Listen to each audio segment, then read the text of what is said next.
Hello, this is Niiamah, and welcome to the Outliers Edge podcast, where we champion the leaders who are shaping the next. I try to get through it. I didn't make it, y'all. Hey, how are you? This is Niiamah Ashong, and welcome to the Outliers Edge podcast. My name is Niiamah Ashong, and we champion the leaders who are shaping the next era of humanity.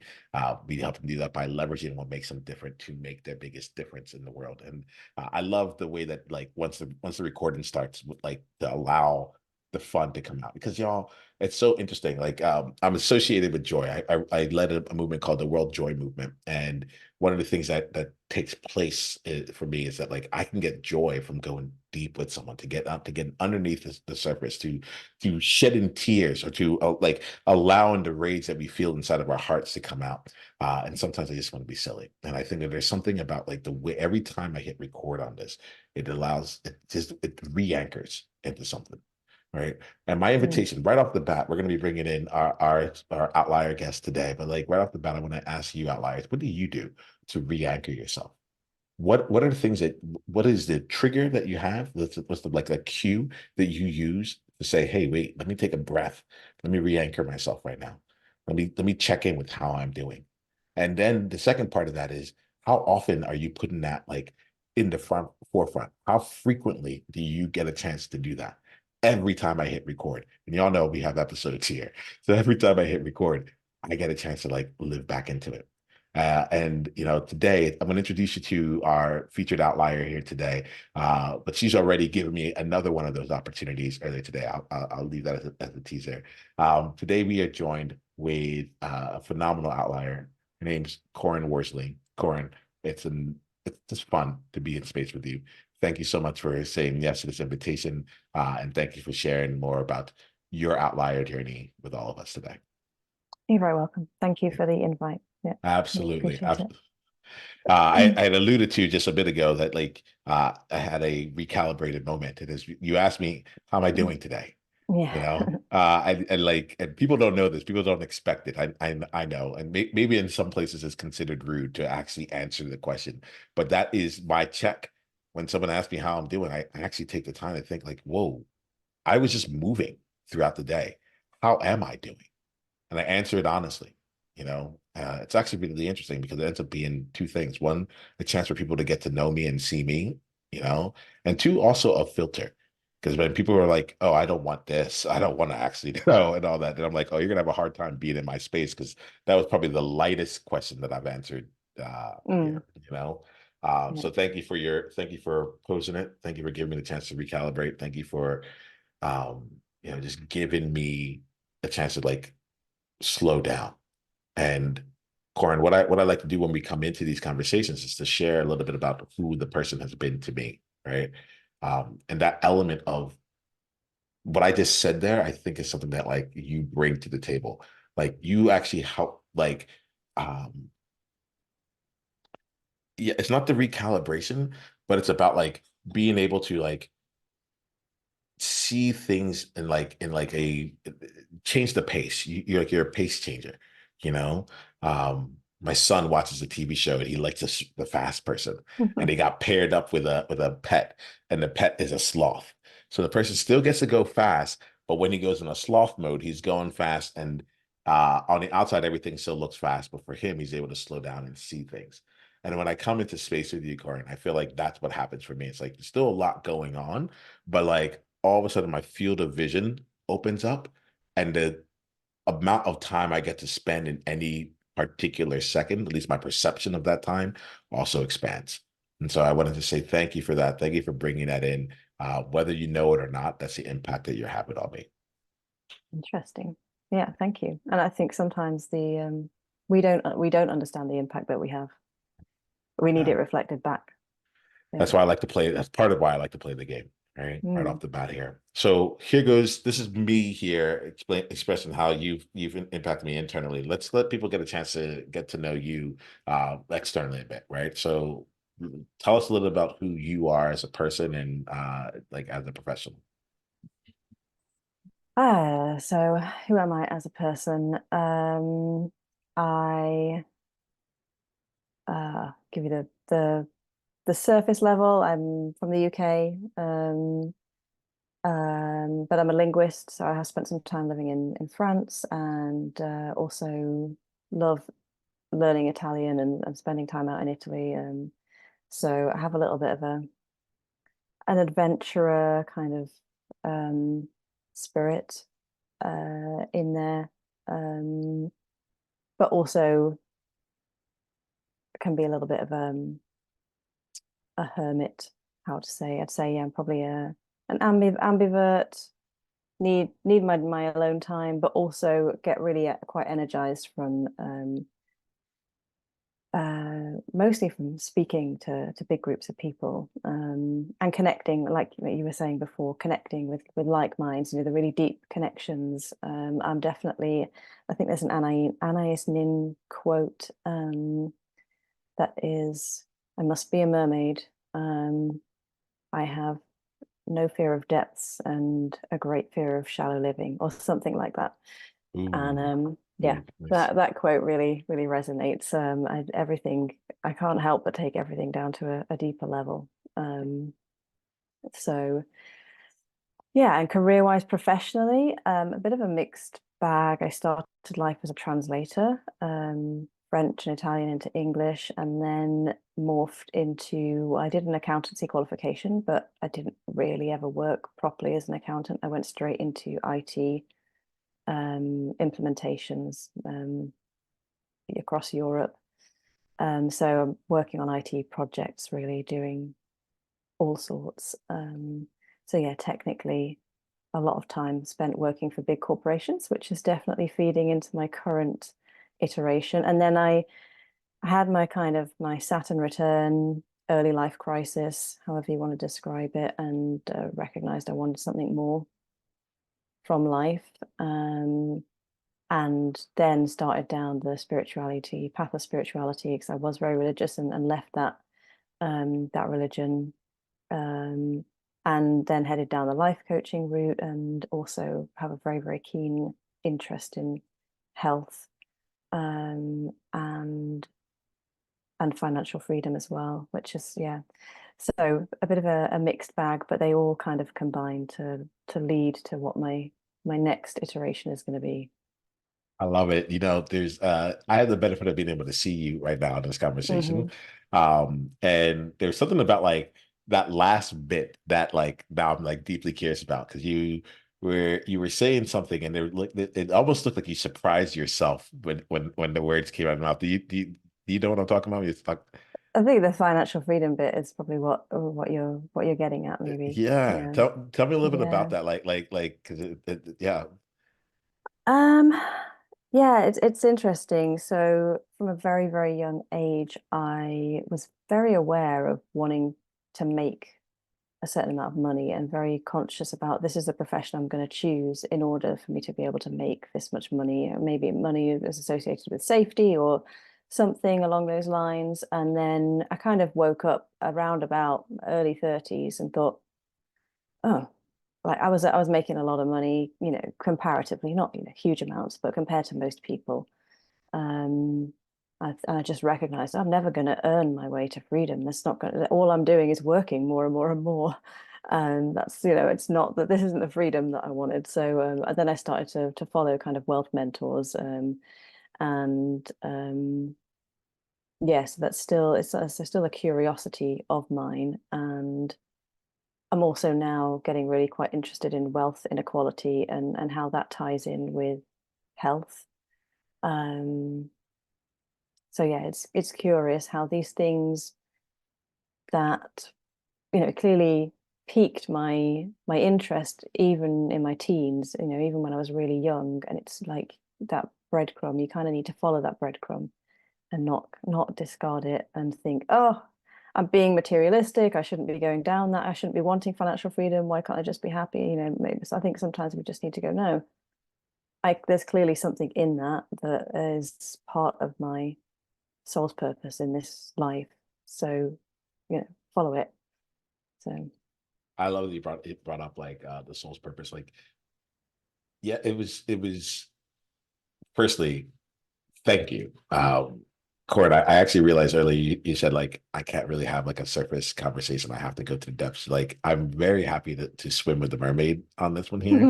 Um, if you're honestly, what it brought up for me was like, oh, I feel like I can be um challenged. And like for me, the challenge like that I think about is not like is it challenging? Like it doesn't, it's not hard, it's not challenge as in like, oh, someone's gonna push back on something. But I feel like it's gonna be challenged to be like, oh, how deep can we go? Or how far can we swim? Or, so on and so forth. So in this conversation, my invitation is just to like allow the conversation to go to the depths that you like that you want to be at. And I think the challenge for me, if I'm being real, is like I know I'm doing Outliers ads and this whole thing to both platform people that are amazing, to platform different outliers that are out there. And I'm walking a line to say, how can I do this in a way that's in high integrity with every person that comes in, but also gets beyond and below what most other people would experience? You know, how Hmm. can we make it so that like this conversation reveals more to people in the next 30 minutes than if they had followed you or paid attention for, Yeah. several hours, and it's just if you're cool with that, I like to put this invitation. There's no pressure, but I do want to let you know, like I am so open to things going beyond like what I present. And I think the challenge, if I'm going to be honest here, and part of why I'm sharing this with you is to also go through this process out loud for like my other outliers that are listening here, that know that they want something, that know that like it feels almost a bit amorphous Hmm. to them, but it's like if we can get there, we know that it will open everything up. And so I don't want to like hide that process because people are going to see it 50 episodes later, or maybe 50 minutes later when you and I talk and be like, wow, whatever he did, it all clicked. Hmm. But the reality is like this is what's actually working. This is what I'm actually working through right now. And I think that like there's just a bunch of the people out there who are listening, working through their own things. So are you good with us having like just having the room for depth? We don't have to go, but like just knowing that Yeah, of like we don't course. have to stay anywhere else. Okay. Yeah. I'd be curious, Yeah. did you hear anything in what I said that like that struck you a bit? And then we're gonna dive in. I want to you brought up something about the financial and financial freedom and health and such that I thought was pretty interesting. So I want to dive in a little bit more about that. But was there anything in what I said that struck you in any way? No, I think what you shared about everybody listening, every outlier listening is going to have be going through their own stuff. And yeah, I would just hope that, yeah, if by going deep, we give people the permission to also go deep and perhaps also start to think about, what are the breadcrumbs in my life, um, that I've maybe been ignoring or dismissing or something like that. So yeah. Yeah. So can you do me a favor? Can you like help us look at like I know that like you mentioned the financial freedom and like and health right now, something that's Mm, interesting to you. Um, can you help? Okay, hold on. I do want to get to that question, but I realize that there's one other question I think would actually like also help illuminate our conversation a bit, right?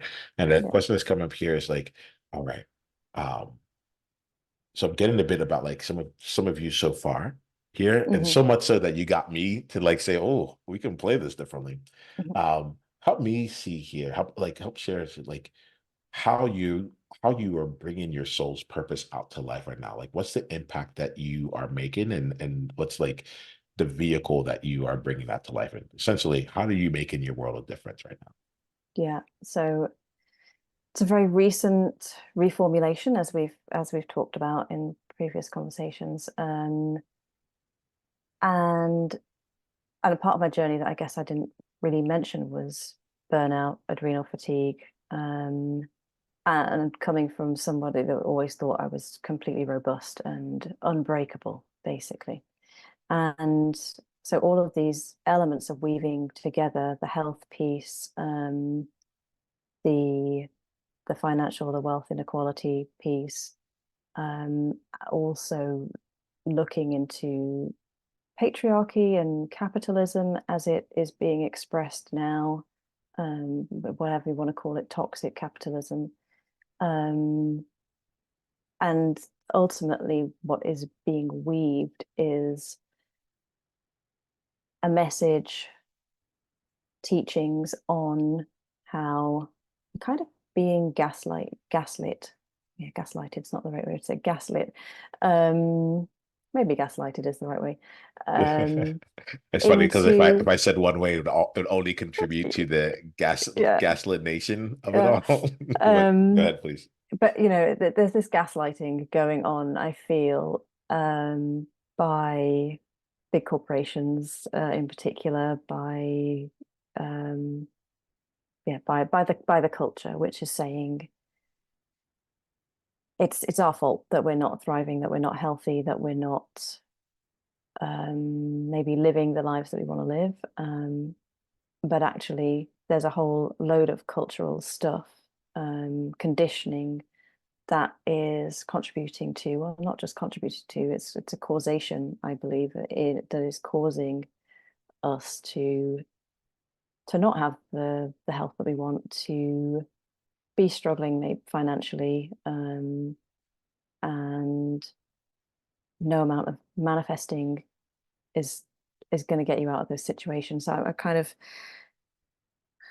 it's interesting because I'm very into my spirituality, or energetics and things like that. But I really see the systemic issues that are at play and that are influencing people's health, people's well-being. And so I'm merging all of those things together to educate people about the conditioning and the culture and the systemic things that are going on, as well as giving them the tools to feel well, and also encouraging them then to, where they can, to contribute to changing the culture.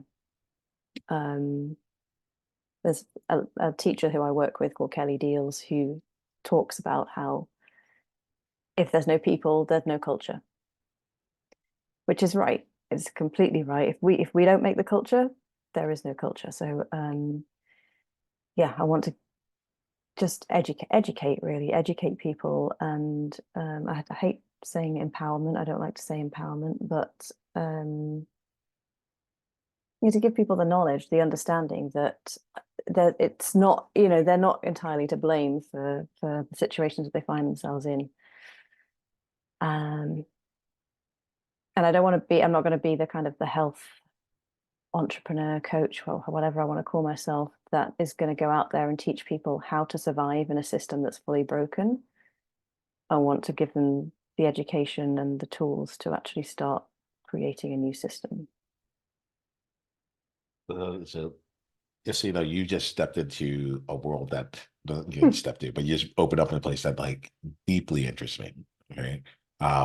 There was a time where I felt like there was a lot of what I was talking about was around how do you be a leader who not just does something different because it's novel, but does something different that like actually changes the way that we as humans interact on this planet, you Mm, know, um, yeah.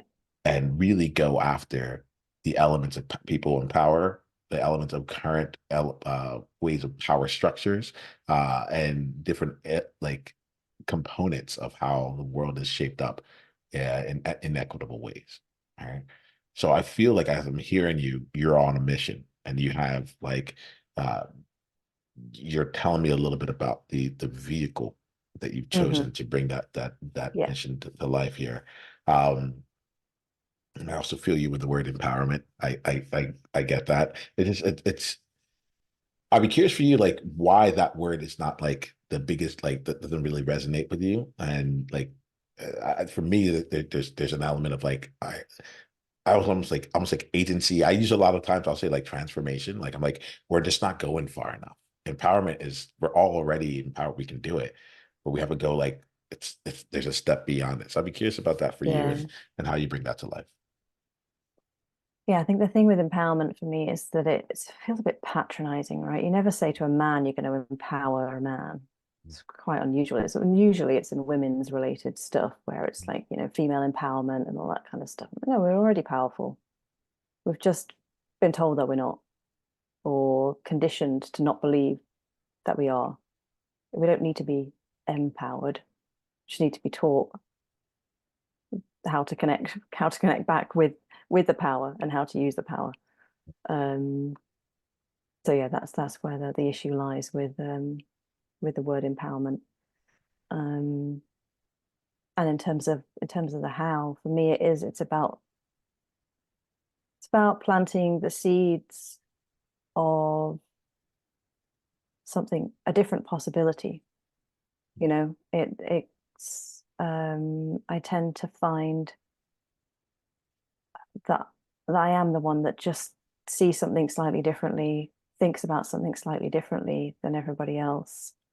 And it's like this thought has never crossed anybody else's mind. And whereas but once you have that bit of knowledge, or you have that seed planted, then you just start to question other things. Like, hang on a minute.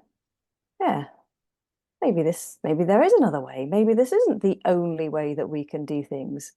So yeah, that's how I'm going to go about it. Yeah. What's something in your world recently that where you are looking at that for yourself, where maybe you had thought about, like, and when I say your world, I mean like your business, your movement, the things that you're doing, the way that you're helping people. Where's a place where recently one of those kind of shifts where there's like, hang on a minute, moments happened for you? Um, I I think it's mostly in starting to get my message out there, to believe that that I've got something to say. You look at, or I look at, all these people with these ragingly successful podcasts, and oh gosh, who would want to listen to my podcast, or who, you know, that, like, there's something special about all these other people. And I think that the piece of difference for me recently has been like, what if there isn't anything special about those people? What if they just started? Like, what if they just went out there and they did it, and they started, and it was messy and not very good to begin with, and they just cracked on, and what I'm seeing is them, 10 years down the line, and then comparing that to me just beginning to formulate my voice and my message. So I think that's one thing where I've really started to be able to question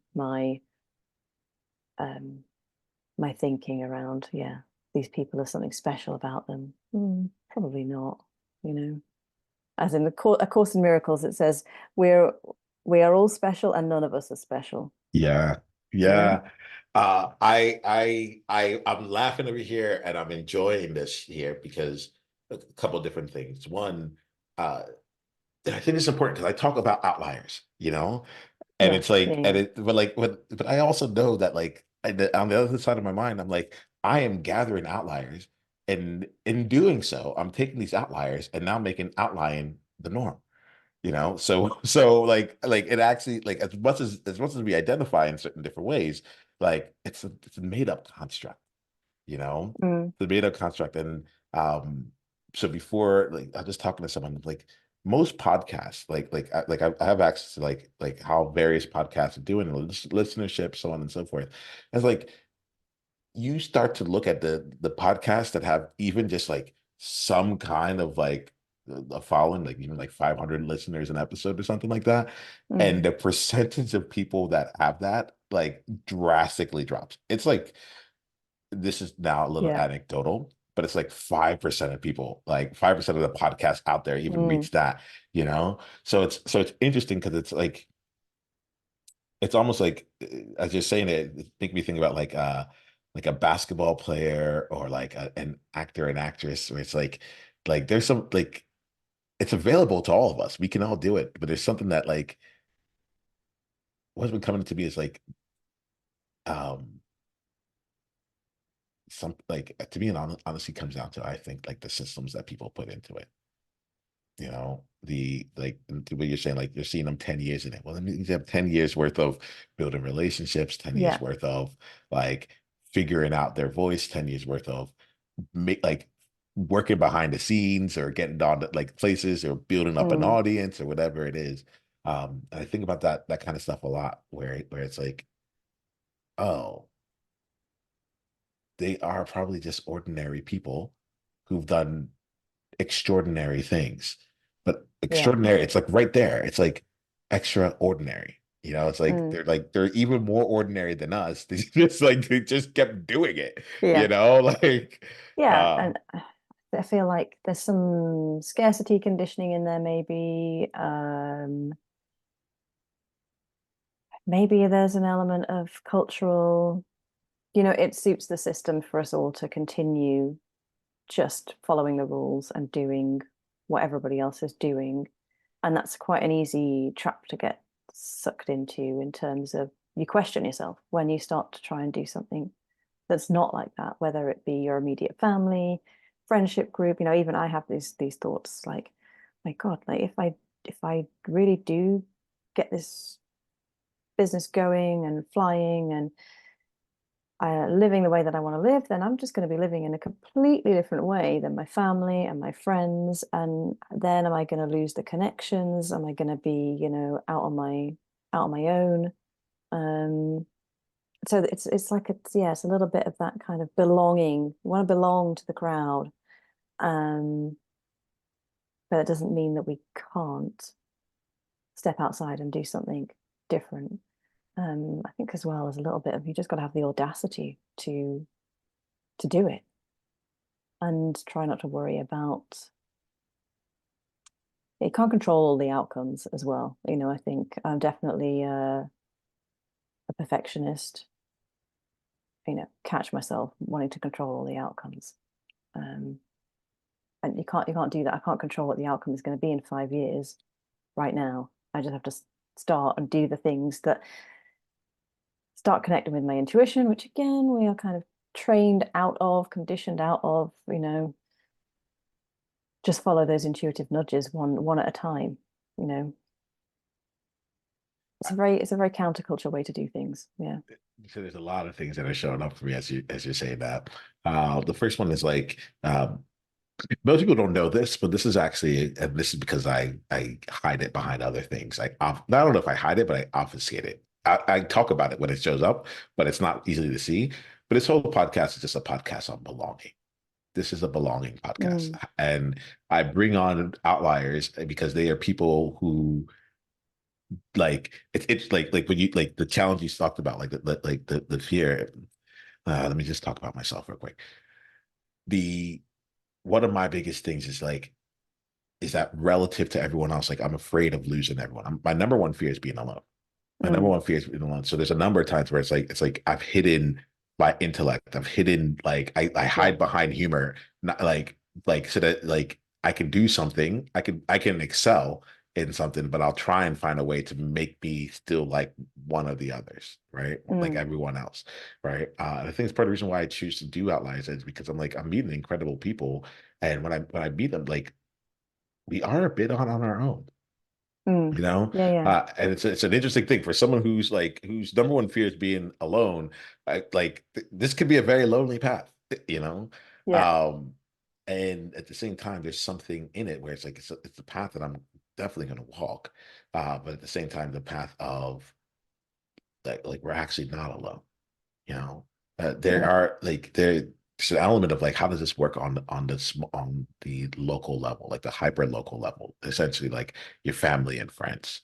yeah. I think being able to find, I think there's a lot of reasons why I try and bring people together. So it's like, hey, family and friends, like that there is, how do I say it, so that we can expand the space that we have, or like the resources that we have, so that, like, you can be, it's a good question. It's like, you don't you have other places to go for what it is that you're looking for, and they Hmm. don't have to be anything more than what they are, because they're Yeah. not on the same kind of journey. But you're bringing up some really important elements, and I want to ask you a question around, you talk a lot about, like, the systems, like, the Mm, systemic things. You talk a lot about culture, right? Culture is in my background. And so it sounds really cool and different. to be taking on this thing from a standpoint of like you mentioned life coaching earlier, so that's why I got into the different part. But it feels like it feels like you're bridging the gap between helping the individual while also taking on like some of like the like systemic like challenges, um rather than being like, let me go to the government and work on the system there, or let me go here. It's Yeah, yeah. like there's an individual component of it. So can you speak a little bit to that right now? Yeah, no, Did I even get it absolutely. right? Yeah, absolutely. Yeah, no, you really hit it. It's like I feel quite a lot of the spirituality and the wellness industry is very focused on the individual. It's like it's all within your power. You know, it's all your responsibility.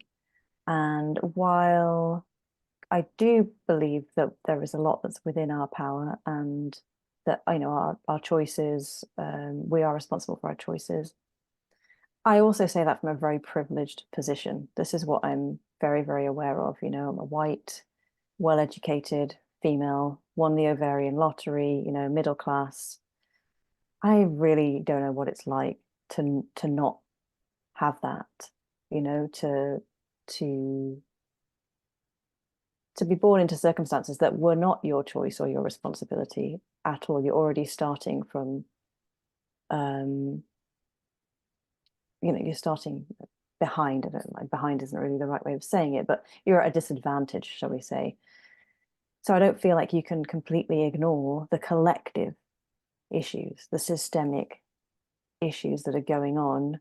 You can't say to one person who's, you know, going to a food bank just to feed their kids because their salary is so poor. And in the UK, you know, rents and house prices are just going through the roof, which is where the kind of the wealth inequality piece comes in. You can't say that that person and myself have the exact same opportunity. It's an unfair statement. So it's that interesting balance of the individual, giving the individual the tools and the knowledge to make the difference that they can make, but also at the same time saying this system is broken, it's not right. Um, it needs to change, even in terms of, so as I mentioned, I spent a lot of time working in corporations, and you know that's where I got my stress and my burnout from, and also working for a big pharma company. Um, I'm very conscious of how they operate, and I'm educating myself on how they operate. And it's I want to bring awareness, give people awareness of how they operate, because I feel like a lot of people just aren't aware, um, and don't see the truth behind or underneath what the big corporations are doing. And you know, same with the big food corporations, right? They have scientists working to create foods that are going to hook us, that are going to addict us. So it's not really a fair playing field, you know, to say, "Oh, just stop eating that stuff." Well, hang on a minute though. Like we've been hooked in here, and it's become part of the culture. So yeah, it's a really it's an interesting mix. But like you were saying, am I going to go to the top of government and start making a difference there? Mm, not right now. You know, I look at Marianne Williamson and think she is just like an amazing woman, and so much courage to be running for, you know, the Democratic candidacy over in the US, as she did. But I'm not quite there yet. I like the yet there. I like the yet parts of this thing. Um, eh, what we're talking about fascinates me, and like, and what we'll do here is we're going to start wrapping up this part of the conversation. But because I know that like, uh, well, there's a couple different things. One of them, and this is coming in through the back of my mind right now, and I recognize this here. As we were talking, it's going to be a little bit of a different part, but work with me on this for a bit. Um, as we're talking, your background is getting darker and darker, right? Yes. And as such, you are starting to fade out of the light, I right? need to go and turn my light on. Yeah. Yeah. Would you like to go do that? Yep, sure. I'll All go and do right, that go one go and second. do it. Yeah. Yep. Have some light. Awesome. You have some like, look, I'm keeping this in our conversation right now, and like as part of the podcast here because I think it's the way I play with things in the sense of something you had mentioned earlier was around like visibility, bringing visibility to things. And one of the things Mm, that I've noticed here, and this has happened actually a number of times in my career with talking to people, is like, especially those who are like, I want to come out and I want to be more visible. It is oftentimes where either like I'll have a conversation with them and like their hair is like covering yeah. their face, or this thing, like they're being faded out, and Mhm. rather than just being like, I'm here to be visible, I'm gonna go turn on the light, we let it like that continue to take place. So um I'll put that in here like because I also realized like interestingly on my end it's been a while since I brought that forth, right? So I'm sitting on this end, and we're talking about different systems we have and different cultures we have, and so on and so Mm, forth. And I find myself in this place of wanting to like walk this balance of being like, should I pause it? Should I not? Should I yeah, say yeah. that they should disappear, and so on and so forth? And it's interesting how like we even create our own microculture that's that's Mm, that's in here, right? And my thing here, if you don't mind, I'm like yeah. like you have something that like I think the reason I said this out right now is because like you were it felt like I was like, oh, I think you're gonna tell me like some of the things that you're seeing, like you don't have to do it right now, but like some of the things that you're like seeing in there, and it's like right when we got to it, we went Hmm. to a different place, and so I was like, oh, I really want to know like what is it that you see that I can't see, and when I said that, I was like, you know what though, I myself, I'm not creating a culture, I'm not creating like the environment right now for that to come in because like I am not speaking what I am seeing you Mm, know I like, and in doing so, and I have a general like thing here as I think about it right now, it's like but it was like, oh, how presumptuous, but it's like you can't take anyone deeper than you're willing to go yourself, and the mhm. space itself Mm, doesn't have that depth if I'm not willing to say it, then where things go from there. yeah. So I Right. appreciate you being in there. I'll be curious if anything comes to mind for you as I say that, if you have any reflections on that, and then we'll start wrapping up for today. I I think it's I think maybe like it's great to recognize that, but also let yourself off the hook slightly because it is challenging. I feel like what popped into my head there was it's a little bit like relationships. So, when I was growing up, I had a certain type of relationship modeled to me, which was woman meets a man, they get married, have kids, woman stays at home, looks after kids, cooks, cleans, does housework, you know. And I saw that and thought, um, F that. I'm not, hell no, you know. But I didn't have another model. Mm. So then I just ended up with nothing for a long, long time because I just knew I do not want that. And I think it's quite similar with culture. It's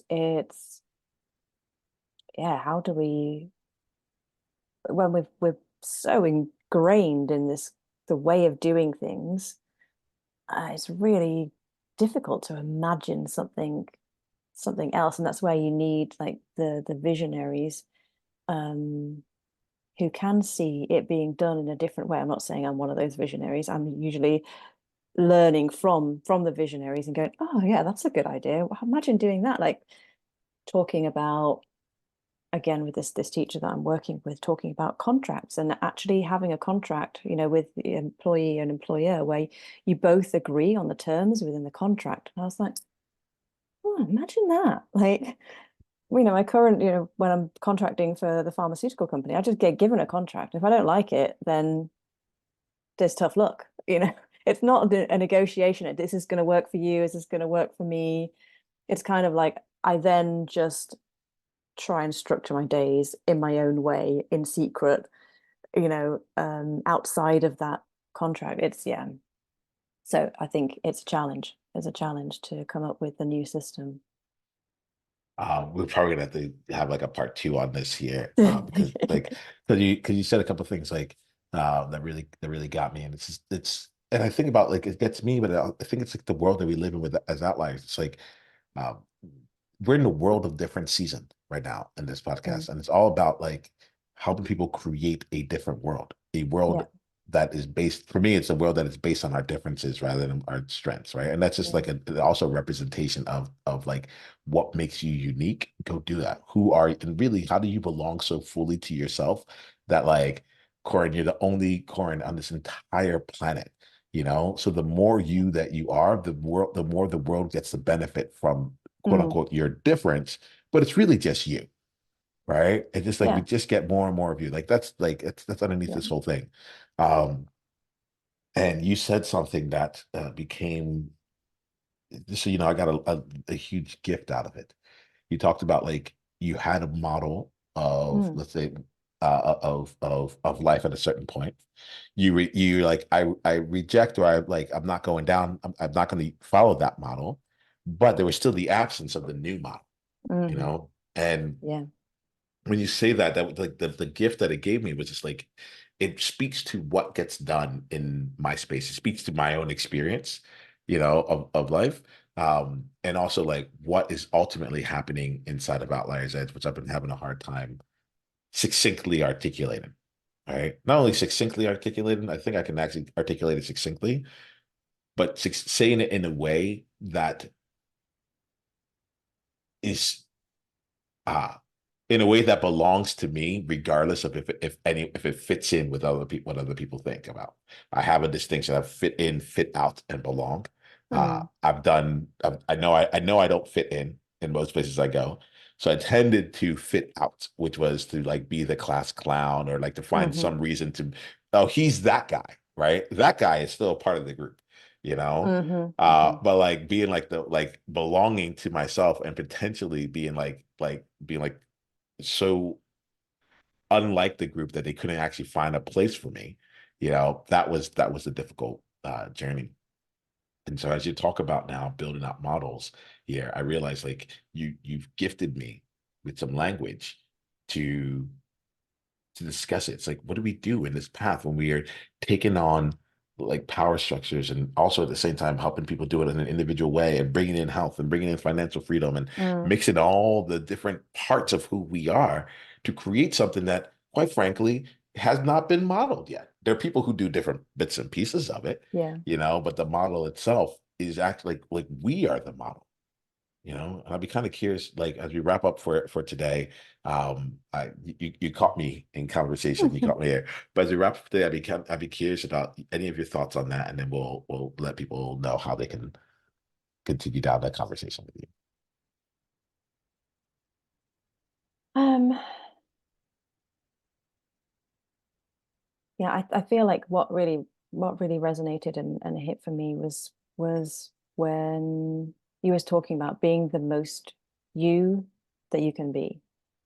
That is everybody's sole purpose, is to be the most them that they can possibly be.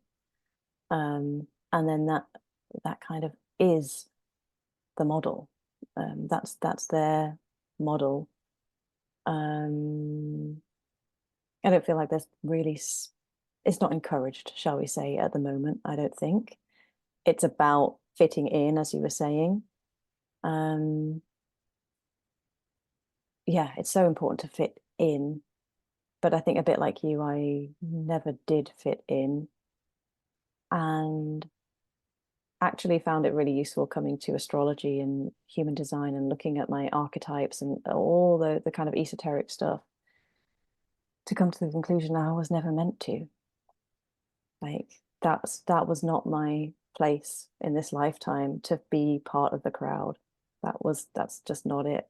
So embrace that difference, which is just being as much me as I can possibly be. So I would say, yeah, that's a good place to end on. That's kind of my ultimate mission, really. Oh, I appreciate you. Thanks for bringing that into focus even for me, because uh, there's something I find that to be. And you've noticed in our conversation, I tend to reflect back both my Hmm. experience of you, the words I think I'm hearing from you, so on and so forth. The reason it's coming to me in this moment, but part of the reason I do that, there's a number of different reasons, but part of the reason I keep coming to it is because there's a number of different reasons. I'm like, it has so many benefits. But the other side of it is that like sometimes we talked earlier about like giving people permission. I think that there's an element of just like being able to hear back from someone, either the same thing or a different way of expressing what's been going on, that ends up being validated. Not that you're actually validating me, because there's people like there's a way to do it in a way that's saccharine. It's not actually truth. It's like I think there's a difference between being a cheerleader and a champion, you know.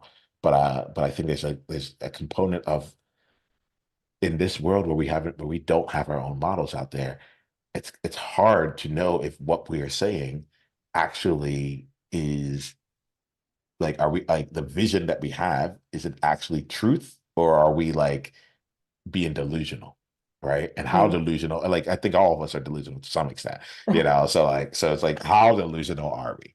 Is it a healthy delusion, or is it something where it's like, hold on, I might be betting the farm on my life, my livelihoods, my family, my friends, like all these things out here for something that can't happen, at least, and so there's a lot that I'm getting from you in this conversation. I wanted to say that who you are being reinforces things that I am hoping to be true. That might be selective choosing along the way.